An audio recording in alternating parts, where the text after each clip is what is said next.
What if I told you that peace has been calling your name for years, but you've been too busy worrying to hear it?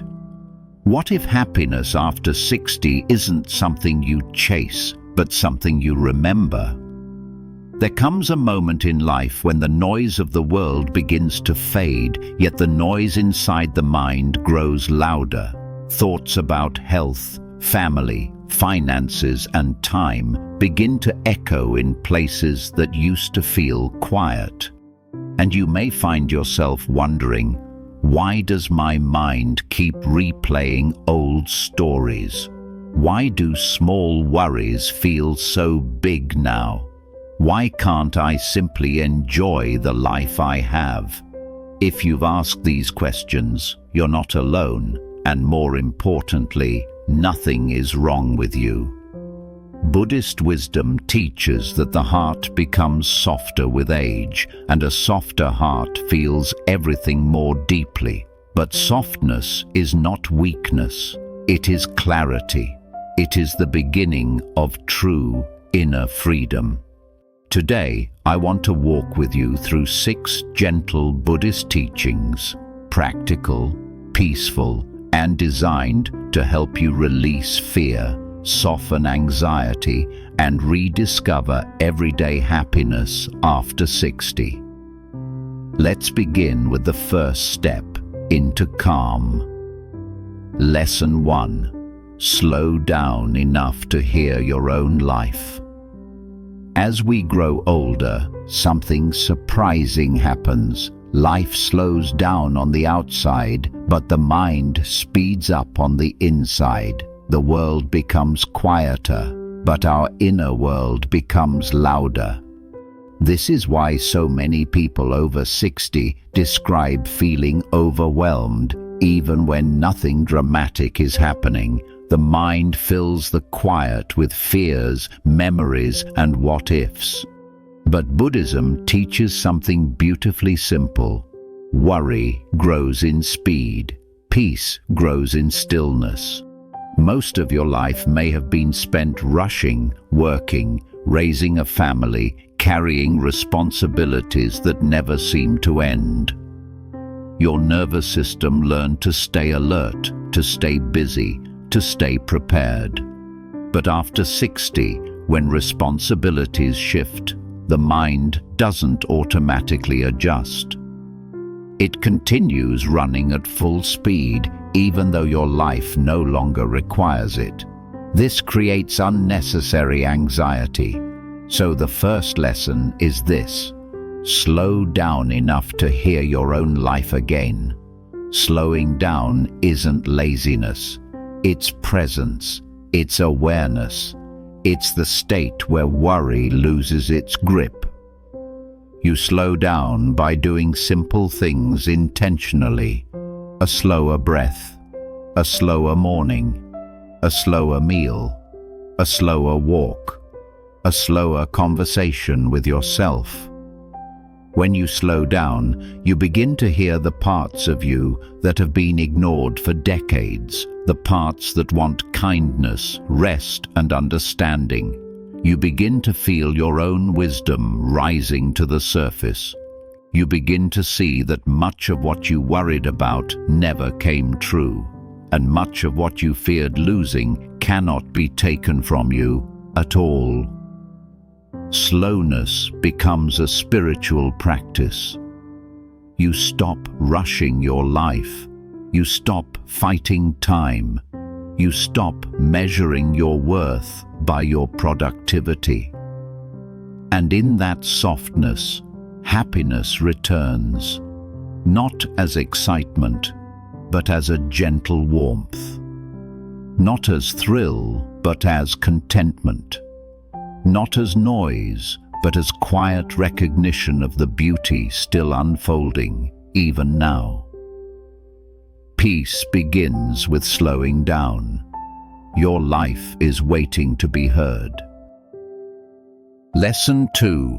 Befriend the impermanence of life. One of the most calming Buddhist truths is also one of the hardest to accept. Everything changes. Everything passes. everything transforms. Impermanence can feel frightening when you're younger, but after 60, it can become your greatest relief. Think about the worries that once consumed you, the heartbreaks, the failures, the losses you felt you would never survive. Yet here you are, not only surviving, but wiser, deeper, and more compassionate because of them.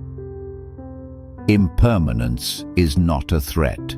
It is the reason suffering fades over time. When you truly understand this, you stop holding so tightly to things you cannot control. You stop fearing the unknown. You stop trying to predict the future. Instead, you learn to meet each day with a softer heart and a calmer mind. To befriend impermanence means to whisper to yourself, "This moment is enough, and it will pass. This sadness is real, and it will pass. This fear is heavy, and it will pass. This joy is precious, and it will pass." And because it will pass, you learn to savor it fully. After 60, impermanence becomes a teacher of gratitude. You begin to appreciate small pleasures, a warm cup in your hands, a quiet morning breeze, a gentle conversation, the softness of light in your home. You discover that the simplest things bring the deepest peace. Impermanence also heals regret. You realize that your past self was doing the best they could with the understanding they had. And now, with new wisdom, you can choose differently. Impermanence gives you permission to grow. When you accept that everything changes, you no longer cling to the past or fear the future. You live in the present, not because it's trendy or mindful, but because it's the only place where life actually happens. Impermanence frees you. It reminds you that nothing stays painful forever, and nothing stays beautiful forever, which is why we hold it gently. Lesson 3. Release the invisible burdens you've carried for decades. There is a quiet truth about aging that few people talk about. The older you become, the heavier your unseen burdens feel. These burdens are not physical, they are emotional. They are the memories, expectations, roles, and responsibilities that have shaped your identity for so long you barely notice their weight anymore. Buddhism teaches that suffering does not come from life itself. It comes from carrying what was never meant to be carried forever. After 60, these old burdens show up as a heaviness in the chest, a tightness in the mind, a feeling that you can't fully rest, even when your life is finally calm. A sense that something is unresolved, unspoken, or unhealed.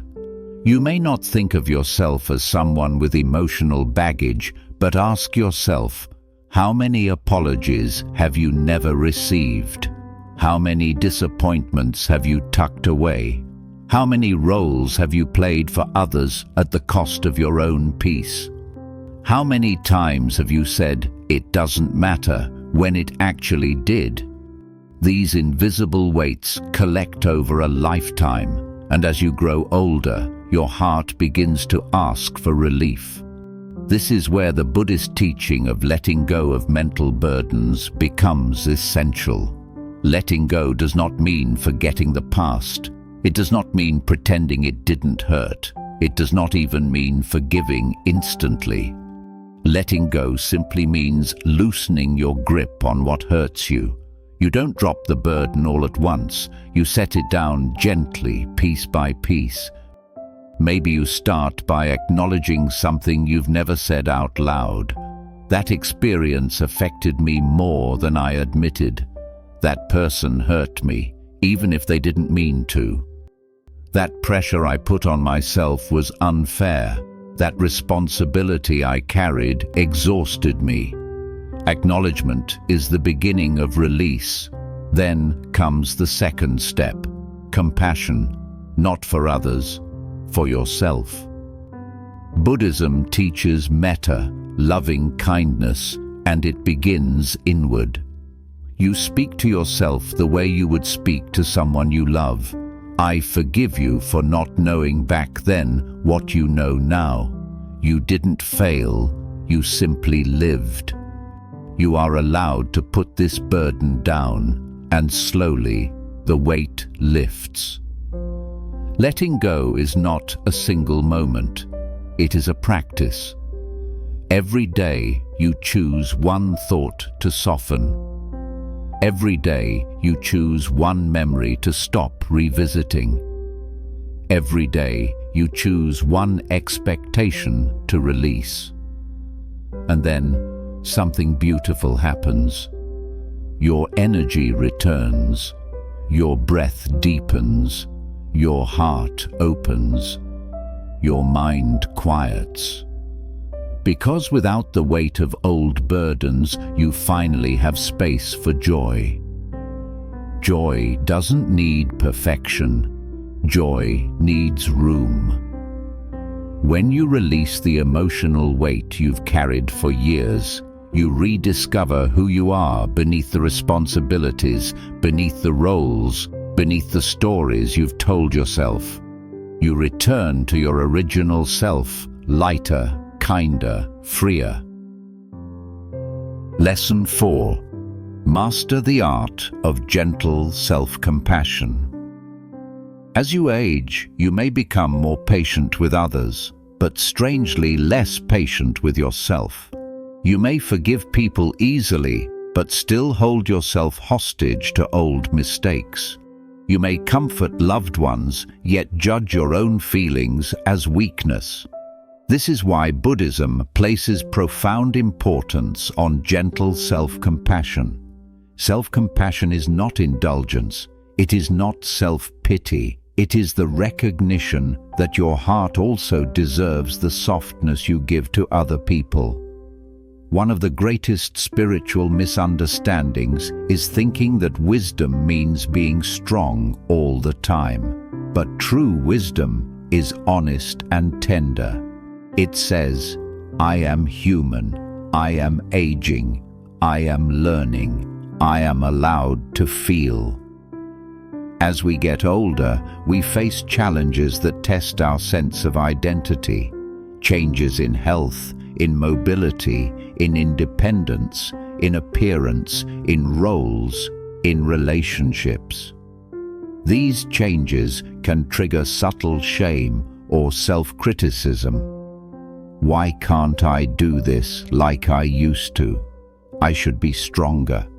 I don't want to be a burden. I should be handling this better. But Buddhism teaches that dukkha, suffering, arises when we reject the reality of our own experience. Self-compassion begins with acceptance. I am allowed to be exactly as I am in this moment. Imagine speaking to yourself the way you would speak to a dear friend who feels overwhelmed. What would you say to them? What tone would you use? What warmth would you offer? Now offer that to yourself. You can practice gentle compassion every day in small but powerful ways. When your body feels tired, say, "Thank you for carrying me all these years." When your mind feels foggy, say, "It's okay to slow down. Clarity comes when it's ready." When you feel lonely, say, "This moment is asking for kindness, not judgment." When you feel regret, say, "Every version of me was doing their best." The mind softens when spoken to with tenderness. Self-compassion also dissolves worry. Worry thrives on self-judgment. It grows when you feel you must fix everything, prove something, or avoid being seen as vulnerable. But when you greet yourself with understanding, worry loses its oxygen. You no longer pressure yourself to be perfect. You no longer believe that struggle means failure. You no longer shame yourself for being human. Self-compassion gives you permission to rest without guilt, ask for help without embarrassment, set boundaries without fear, feel your emotions without apology, age without resistance. And here is the deepest truth. When you treat yourself with compassion, happiness becomes natural, not forced, not chased, not earned. It rises from within because your heart feels safe. Compassion is not a luxury, it is a path that leads directly to peace. Lesson 5. Build a daily sanctuary of inner joy. One of the greatest misunderstandings about happiness, especially later in life, is believing it must come from big changes, big moments, or big breakthroughs. But Buddhist wisdom reveals something far more comforting. Lasting happiness is born from small, steady rituals that nourish the heart. Not excitement, not achievement, not luck, but practice. After 60, life offers you a gift that younger people often don't have: the time and space to create a daily sanctuary of inner joy. This sanctuary doesn't need walls, it doesn't need candles, it doesn't need silence or perfection. Your sanctuary is simply a set of intentional habits that lift your spirit without effort, without pressure, without performance. The Buddha taught that the mind becomes what it repeatedly touches. If you touch stress every morning, your mind becomes stressed. If you touch stillness every morning, your mind becomes calm. If you touch gratitude every morning, your mind becomes joyful. This is why building a daily sanctuary is so powerful. It gently reshapes your mind from the inside out. Let's explore how. 1.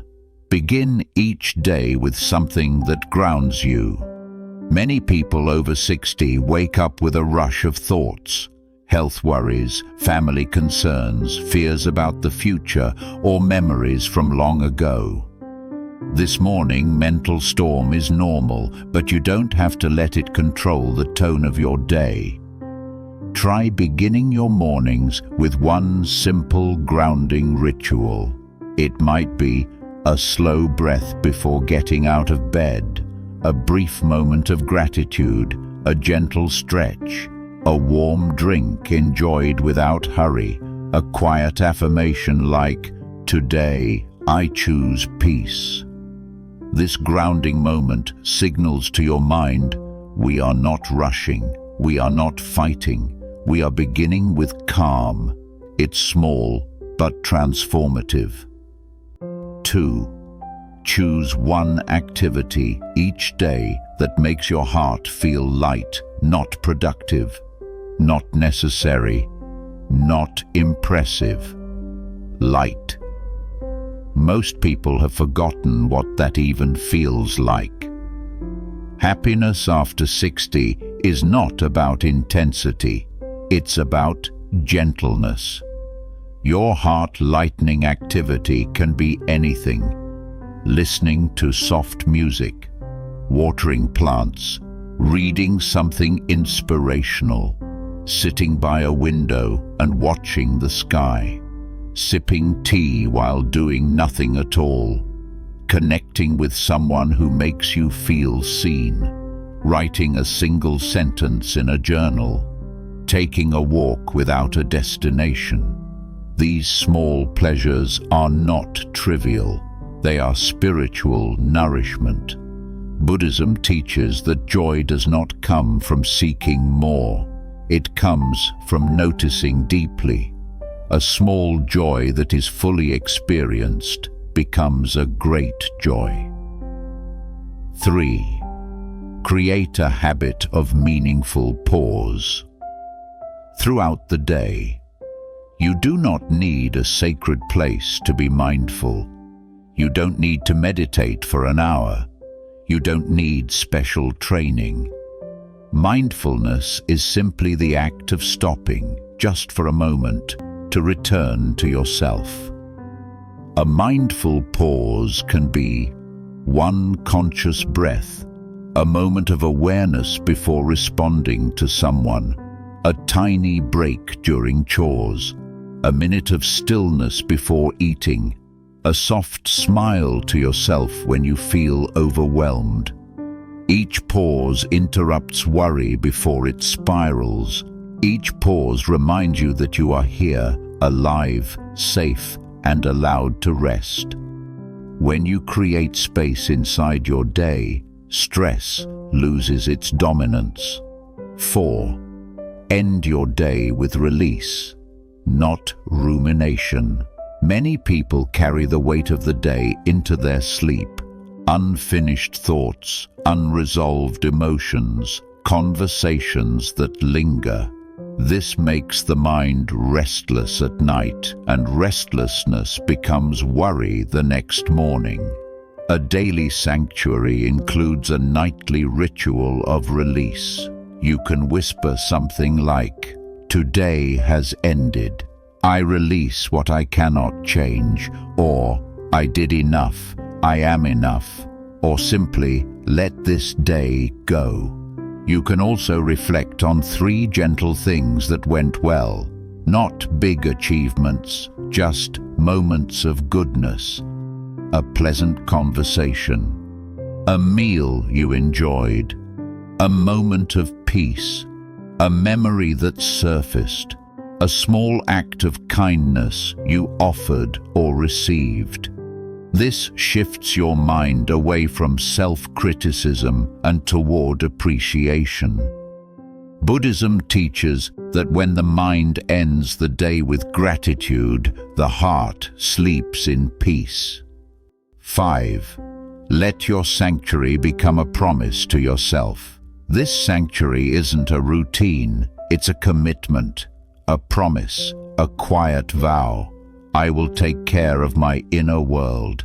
And here is the beautiful truth. A daily sanctuary heals you slowly, gently, without effort, without forcing anything. You don't need to change your entire life. You only need to create small, stable sources of joy that you return to again and again. Happiness after 60 is not a miracle, it is a cultivation. When your days are filled with small acts of peace, your life becomes peaceful. When your heart is nourished in tiny moments, your spirit becomes strong. When you build a sanctuary within, you carry happiness everywhere you go. You deserve a life that feels soft, steady, and deeply joyful. Not someday, but every single day. Lesson 6. Let go of old identities and grow into who you are now. The older we become, the more invisible weight we carry. Not physical weight, but the weight of identity. Who we used to be, who we tried to be, who others expected us to be, and who we were taught we should become. For many people over 60, this invisible burden becomes heavier than anything else in life. And yet, Buddhist wisdom offers a gentle, liberating truth. You are not the person you were before. You are not the labels you carried. You are not your past roles. And you do not have to keep living inside an old version of yourself. This lesson is about releasing outdated identities so that you can grow into the person you are now, not the person the world thinks you should be. Let's explore this transformation together. 1. Recognize that life has many seasons and you are in a new one. Now, most of the suffering we feel comes from trying to remain who we once were. You may have been the caregiver, the strong one, the provider, the decision maker, the one who kept the family together, the worker who never stopped, the friend who always said yes. But seasons change, and when a new season arrives, the identity of the old one becomes a cage. You are no longer required to be the savior of everyone. You are no longer required to prove yourself. You are no longer required to live through endless responsibilities. This stage of life is not about holding everything together. It is about gently letting go and allowing yourself to simply be. When you accept that your life has entered a new season, you also accept that you are free to redefine how you live, how you love, and how you care for yourself. 2. Release the old story.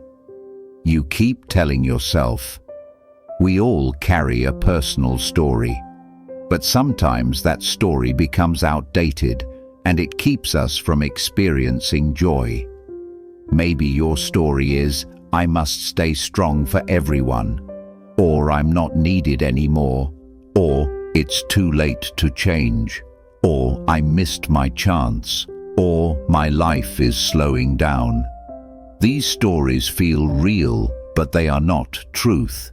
They are simply thoughts that have repeated so often they became beliefs. Buddhism teaches that the stories we cling to are the chains that bind the heart. But when we gently loosen them, the heart expands. A new story can begin at any age, even now, especially now. Try telling yourself a more peaceful truth. I am allowed to rest. I am allowed to grow at my own pace. I am allowed to enjoy my life without guilt. I am allowed to become someone entirely new. You do not need permission from the past to be happy in the present. 3. Understand that letting go of old identity is not losing yourself, it is finding yourself. Many people fear letting go of who they were because they think identity is permanent. But identity is a river, not a rock. You are not meant to stay the same forever. You are meant to evolve, soften, deepen, and transform. Letting go of old identity does not erase you. It frees you. It frees you to enjoy slower days without guilt, say no without fear, walk away from draining responsibilities, reconnect with curiosity, explore new interests, find joy in simple things, choose peace over pressure, discover who you are behind all the roles you played. This is not losing yourself. This is finally meeting the part of you that was buried under years of duty. 4. Allow yourself to step into a softer, truer version of you. When you release who you were, you create space for who you are becoming. After 60, many people rediscover parts of themselves they forgot long ago. The creative self, the spiritual self, the joyful self, the playful self, the peaceful self, the self who enjoys solitude, the self who appreciates simplicity, the self who loves without worry, the self who knows how to rest. This is your chance to reclaim these quiet, beautiful versions of yourself. You don't have to chase meaning anymore. You don't have to prove anything. You don't have to run after expectations. You simply allow your soul to rise naturally, like a lotus emerging from the water, slow, gentle, effortless. 5. Step into your new life with compassion, not self-judgment. Transformation later in life requires kindness toward yourself. You may feel resistance. You may feel guilt. You may worry what others think. You may feel unsure about the unknown. These feelings are natural, but they are not signs to stop. They are signs that you are growing. Speak to yourself the way the Buddha taught, with compassion, with patience, with softness. Tell yourself, I am learning to live in a new way. I am becoming who I was always meant to be. I deserve freedom from old burdens. I deserve a life that feels light and real. This new version of you is not a replacement. It is an awakening. By letting go of old identities, you don't diminish your past. You honor it, and then you step forward with an open heart. As you move forward from these 6 Buddhist lessons, remember this. Peace is not something you must chase. It grows naturally when you release what no longer belongs to you. Your life after 60 can be lighter, softer, and filled with quiet joy. One small breath, one gentle choice at a time. Thank you for sharing this moment of reflection with me. If this message brought comfort to your heart, please support mindfulness by liking, subscribing, and sharing this video. May you be safe, may you be free, and may your days unfold with ease.